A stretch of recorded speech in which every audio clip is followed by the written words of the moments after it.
This morning, the funeral for a Chicago police officer shot and killed heading home from work will be taking place.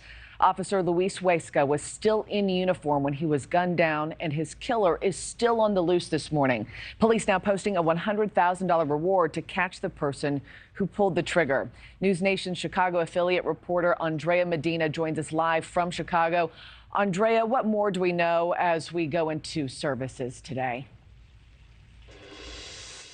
Good morning. Well, despite this heavy downpour, funeral services for Officer Luis Huesca will begin here at St. Rita Shrine on the city's south side at 10 this morning.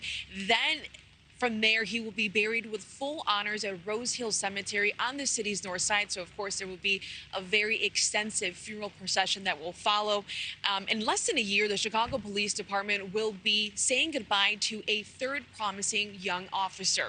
Now, Huesca was with CPD for 6 years. He worked out of the 5th District Police Station and was assigned to the Priority Response Team. Last Sunday, police say Huesca had just parked outside his home when he was shot and killed near 56 and Troy in Gage Park.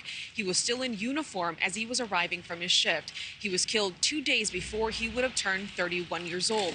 Police officials have considered this death to have happened in line of duty.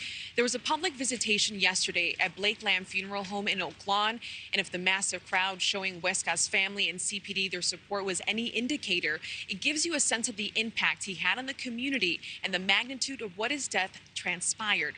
Those who stopped by to pay their respects described his killing as senseless. Once again, we are standing in this parking lot across the street from this funeral home. We're mourning the loss of another fallen hero.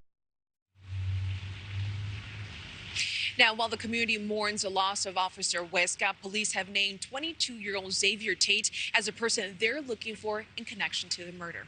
Markie, back to you. I know his sister describes him as a man who went the extra mile and loved family deeply. Thinking of them all this morning. Andrea Medina, thanks so much. Thanks for watching, everybody. Go to joinnn.com to find NewsNation on your television provider. Also, don't forget to click that red subscribe button below to get more of NewsNation's fact-driven, unbiased coverage.